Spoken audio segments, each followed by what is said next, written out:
Salve, salve, raça! E aí, como é que vocês estão? Tudo certo? Eu sou o Eduardo e hoje vocês estão aqui comigo em Redland, na Califórnia, para fazer uma entrevista muito bacana. Hoje eu vou trazer para vocês o North American Mastiff. Então, fique aqui comigo, segura aí mais 10 segundinhos que a gente já volta.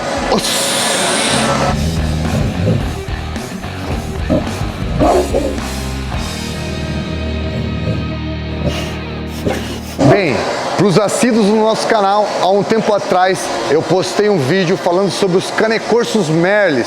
Só para relembrar, o Merle é uma falha genética e quem quiser saber mais, assista esse vídeo. Eu vou deixar aqui em cima no card para que você possa ver esse vídeo e entender um pouco mais sobre a genética dos Merles. E eu fiz questão de vir aqui na Califórnia, aqui nos Estados Unidos, para estar entrevistando o Jeff do Branded, que ele vai dar mais detalhes sobre o North American Mastiffs, que é um projeto bem legal, bem semelhante ao que foi divulgado no Brasil, que são os Merles, que tem ali implícito ali algumas outras raças, não só o canecorso. Mas eu tô aqui para mostrar para vocês, e para quem pensa que eu sou totalmente contra os Merles, não, muito pelo contrário. No Brasil eu tenho vários e vários amigos que trabalham os Merles de maneira consciente e que estão tirando vários cães bem bacanas. E não é diferente aqui o trabalho do Jeff, que na verdade eu vou estar trazendo para vocês, para que vocês consigam entender um pouco mais sobre esse conceito e também para mostrar mais informações, trazer mais informações. Não pensem que eu tenho a cabeça fechada, que eu critiquei o vídeo ou que eu fiz um react em cima desse vídeo apenas como crítica. Não, eu trouxe aqui uma grande opção de um cara que está trabalhando de forma concisa, de forma consciente, para deixar um pouquinho aí os problemas que o Merle possa trazer. Fechou? Então fique aqui comigo, daqui a pouquinho a gente volta. Rapaziada, então eu tô aqui com o Jeff e eu vou fazer algumas perguntas para ele para trazer aqui para vocês. Jeff, nice to meet you. To me, it's a great pleasure to be here. It's nice to meet you too. Thank you for coming out to talk to us. Thank you for this cheers. Nice beer and welcome cheers. to the Inland Empire. Nice, thank you. Jeff, what is your name? My name is Jeff Booth. Jeff Booth. Yes. Morto Branco. Jeff Blanco. Jeff Blanco. Mucho Blanco, see? Okay. Jeff, what is your kennel's name? Well, we don't really have a kennel per se.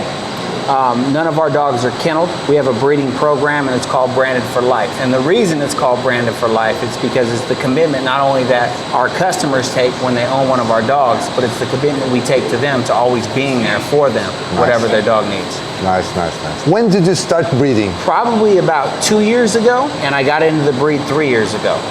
Nice. And the the Facebook algorithm is what led me to come into this breed. I was originally going to get into the Cane Corso. Yeah. And the algorithm led me to Monster Peace Kennel. I knew I wanted a big white dog that was Merle, and they had one.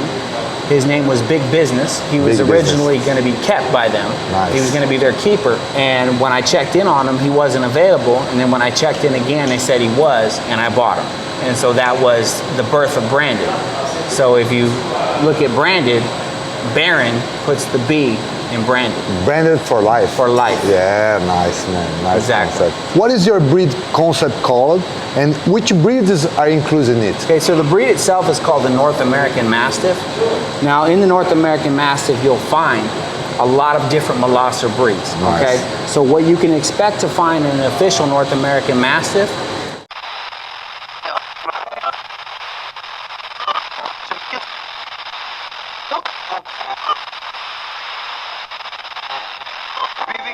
Okay, those are the breeds that you can really expect to find in a true North American Mastiff. Because like anything, you know there's a lot of knockoffs, okay? But those are the big ones that you can expect to find in an official North American Mastiff. In order to confirm that or corroborate that, you would want to actually talk to the founder, which is Desiree Coleman, and her husband, Percy Daly. Yes, nice to hear it. Who is the founder of this project?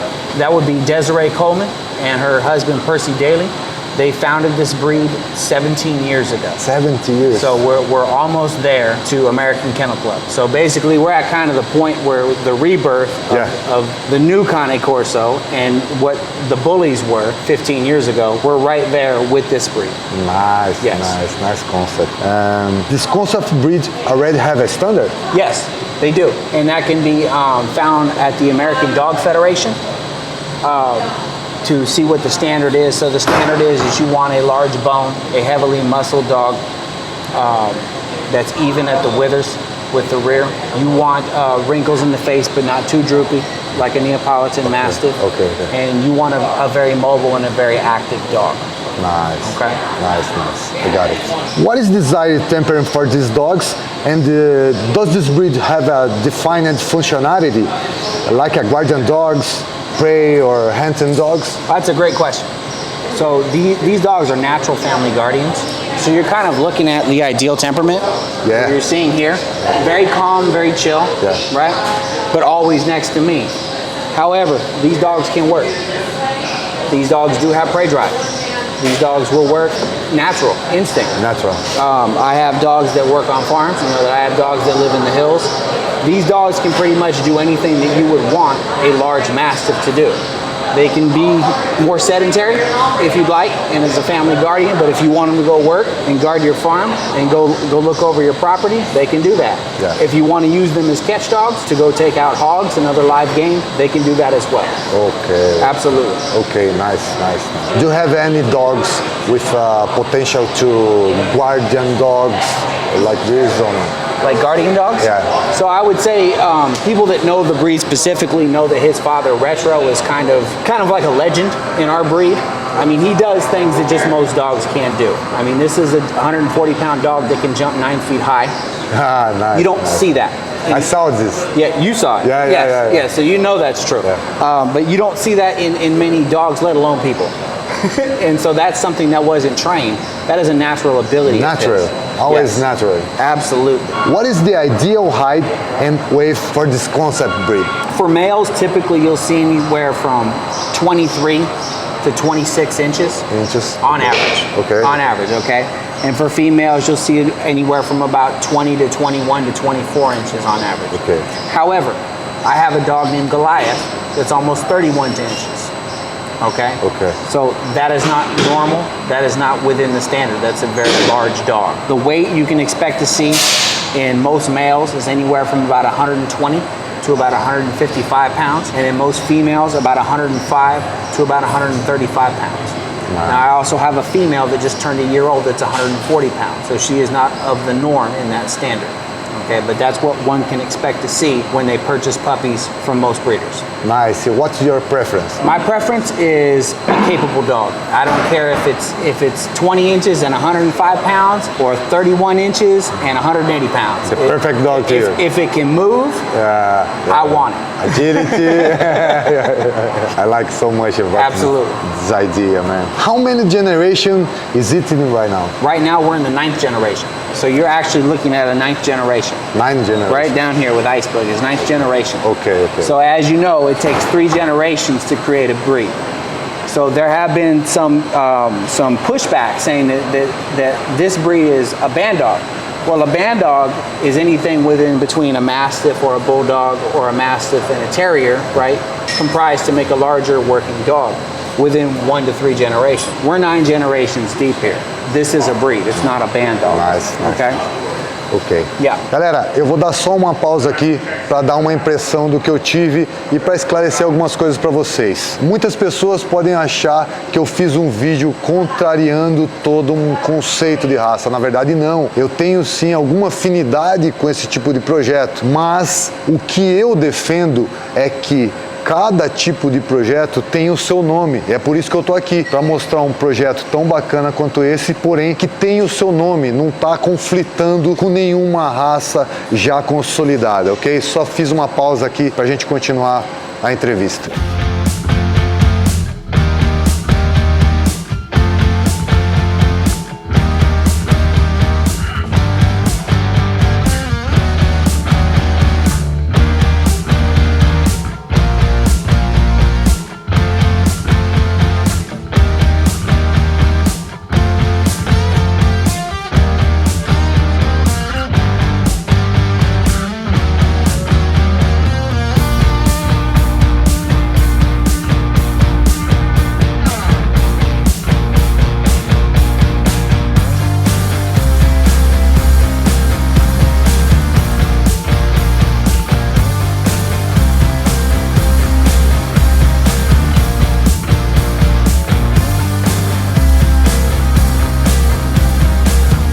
How many bloodlines are there in this breed? In this Okay. concept breed, sorry. That's a great question.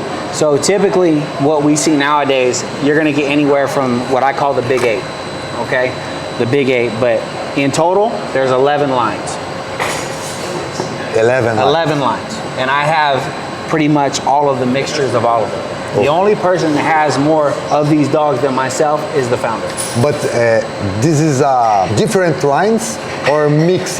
Both. Both. Okay. Yeah, okay, absolutely. Nice, So nice. you have a spectrum from here to here, Okay. right? So you have some that are going to fall towards more to your previous question, that are more family guardian, that are more sedentary, all the way over into straight working line, straight catch dog. Nice. Do you breed Merle dogs with others Merle dogs? No, Never. And no, that's something that's highly frowned upon, and the reason is because Merle is a dominant trait. So For you sure. only need one copy of it. So if you bred another Merle dog to a Merle dog as well, the likelihood that you will have puppies with birth defects is extremely high. Nice. So the most Nice. common ones that you'll see is blindness and deafness. It's the point, man. Yeah, one of the, or a couple of the other things I've heard too is malformation of the jaw, malformation of other organs, and that's if the puppies even live. A lot of times it's lethal. It kills them in the womb. Most of the time they're reabsorbed. Sometimes they will be born, you know, but they're not viable. Hero Genius, this is a method that you follow. Yeah, so the method I follow is I DNA test all my animals. And nice. so I make the best decision on what I want the vision for this breed to be. Is it based genetic code? Absolutely. Phenotype and genotype. That's what I base all my decisions off of. Nice. And most people don't.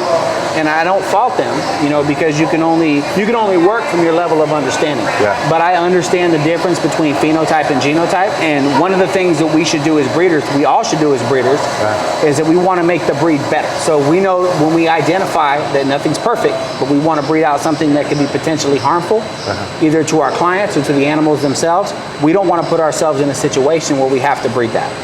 So I always rely on the DNA test. It's very important to know the M gene. Absolutely. Yeah?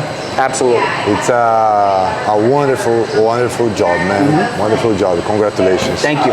What are the precautions we have to have in the reproduction to make a healthy Merle dogs? Well, you want to look at your DNA testing.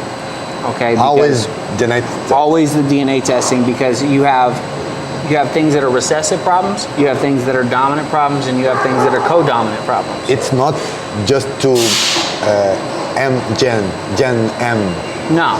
For, It's like for people. everything. Yeah, it's like people. To hip dysplasia. Well, with any large breed, as you know, you have to watch for hip and elbows. And as you know too, being a breeder, a lot of it has to do with the way that they're fed, the diet. You know, you don't want them to grow too quickly. For sure. You know, especially with large breed dogs. Yeah. You don't want too much protein and too little activity, but then you don't want too much activity and too little nutrients. Specifically with this breed, a couple of the things that you want to watch out for is CMFR, canine multifocal retinopathy. Okay. You don't want 2 copies of that. And then you don't want 2 copies of DM, which is degenerative myelopathy. Okay. If you're familiar with that concept, if not, degenerative myelopathy is something that takes 2 copies that's recessive in order to become active. Okay, so once you have the 2 copies, it doesn't mean that you're going to have it. It means that you can have it. So if you do have degenerative myelopathy, later on in the animal's life, on average, usually it happens about after 5 or 6 years of age, the animal will begin to experience paralysis starting from the forelimbs, right? So one of the first things you'll see is lameness in the hind legs, and then you'll see an inability to control the bowels, going to the bathroom. We don't want to breed for that. For me, health of the animal will always take precedent over money. So that's why I always defer to the DNA test. Okay. The risk will never be worth the reward, ever. And there's always other dogs out there that you can breed to make a better dog. You don't have to just breed a dog to breed a dog. Yes. And unfortunately, as you know, with any breed, you see a lot of people who just don't care. How many people can actually sit down and have a conversation with you about genetics, about different chromosomes? Not many. They don't know. Most people don't even DNA test their dogs. We DNA test them all. Nice. I know all my dogs' DNA history. You can ask me any single one of them and I'll tell you what they are. What's your favorite test that you use? That I like to run? Embark test? Well, I use Embark only because it's quick. Okay, I prefer UC Davis. UC Davis is the most accurate. However, as far as turnaround times for my clients, I don't have 6 months. I want to provide them results before their puppies go home. That's only fair to them. Okay? Nice. So I treat people as I want to be treated. So unfortunately, I have to use Embark because UC Davis takes too long for the turnaround times. But if I had to say who's number one, I would go with UC Davis. Nice. Yeah. Thank you. And the reason being is because they don't have a vested interest in profits. They're strictly for the study. That's one of the reasons why they don't care how long it takes. Okay. It takes how long it takes. Man, your dog is gorgeous. Thank you. And I really appreciate to be here, make this interview real. Could you send a message to my people in Brazil? Oi, tudo bem? Nice. Cane Club, the Corso. And thank you so much for coming out here. I appreciate it. Nice. You and your family are always welcome out here whenever you come out here. If you ever need a place to stay, you can come with us. Thank you so much. Thank you Jeff. very much for having me. Thank you so much. I appreciate it. Appreciate it. Leave to my people your social media like Instagram, Facebook. So if you want to follow us on Instagram, it would be _branded_for_life. If you want to inquire about our breeding program more specifically, you can go to our website, okay? And that's getbrandedforlife.com. And then we can give you more information from there because as you know, with Instagram, you have certain restrictions on what you can and you can't do. Yeah, for sure. We also have a Facebook, Branded Mastiffs. We also have a TikTok that's Branded Mastiffs. But our two primary accounts would be getbrandedforlife.com and then branded for life at Instagram. Nice. Man, right now I have some gifts to you. What? About my kennels, Cane Club kennels. I'm with it. I have the black hat to you and this t-shirt. I don't know if you. I hope it fits. We'll make it fit. I don't know. I don't know if you like about this. I like it. I love it. Yeah, the Presa Canario Oh, it's perfect. from Cane Club I love it. and I like so much, man. I like so much about your time spent with me and my family. I am very happy to be here and meet you. Nice. Absolutely. Absolutely. Anytime man. you come to California, you guys are always welcome with me. Thank you so very much, man. Thank I you so appreciate your much. time. Thank you so much, and thank you for this amazing. Hey, how's the beer? Yeah. At Hangar 24. Yeah, That's for what sure. we're doing. This Cheers. is a most nice taste of the American IPA. Yeah, this is a beer. Pacific Coast Hazy IPA. Yeah. And if you want the best beer, you have to come here to Hangar 24. Hangar Say 24. no more. Hangar 24 to hang out. That's right. Cheers. Cheers. Rapaziada, então é isso aí. Presentes dados, entrevista feita. Muito obrigado, Jeff, pela simpatia, pela disposição em estar trazendo essa matéria aqui tão bacana para vocês. Eu estou muito feliz. Muito obrigado. Boy. It's nice. Thank you so much. Muito obrigado. Repeat. Muito obrigado. E não posso esquecer de pedir para todos vocês, para quem ainda não é inscrito no nosso canal, por favor, inscrevam-se, ative o sininho para receber as notificações, deixe os seus comentários lá embaixo o que você está achando sobre esse vídeo e também compartilhe esse vídeo porque é muito importante para nós, ok? A gente também tem o nosso Instagram, Cane Club Kennel. Se você ainda não nos segue no Instagram, por favor, siga-nos, que a gente sempre tá, toda essa matéria que a gente vai fazendo, o backstage, né, os bastidores, a gente acaba postando lá no nosso Instagram, tá bom? Eu viajei muito longe para estar aqui, para estar conversando com o Jeff, então eu acho que esse vídeo merece o seu like. Muito obrigado, galera. Até o próximo vídeo. Pessoal, eu sei que a gente já terminou a entrevista, mas eu esqueci de citar a parte principal, que eu tenho certeza que todos vocês têm a curiosidade de saber, o preço de cada cão dele, beleza? Então eu vou fazer a última pergunta aqui como um complemento ao vídeo, beleza?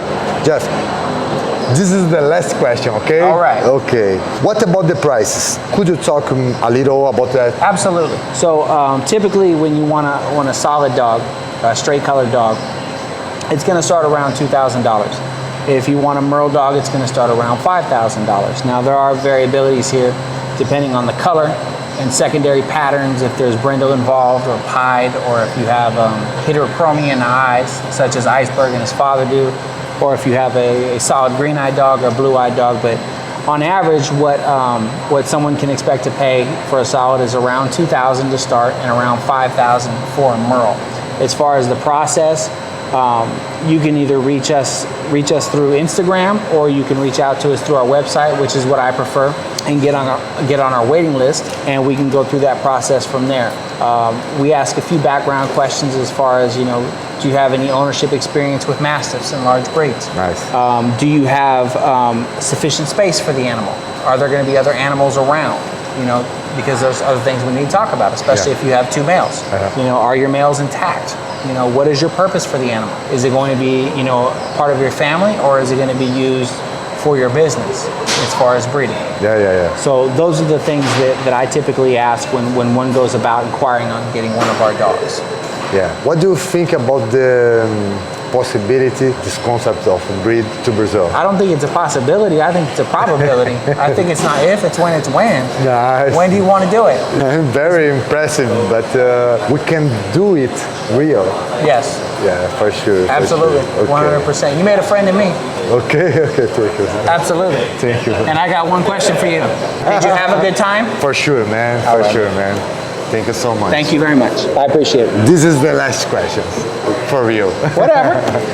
Galera, é o seguinte, eu fiz essa última pergunta aqui para complementar a nossa entrevista e o que você acha da gente levar essa raça para o Brasil? Se você tem interesse, por favor, deixa lá nos comentários, ou se você ainda não sabe como contactar-nos, vai lá no Instagram e me manda uma mensagem, quem sabe a gente faz isso virar realidade, beleza? A gente está vendo que é uma possibilidade real da gente introduzir essa raça no Brasil. Então, se você tem interesse, entre em contato comigo que a gente vai fazer isso aí virar realidade, beleza? É isso aí, galera. Até o próximo vídeo. This was fun, man.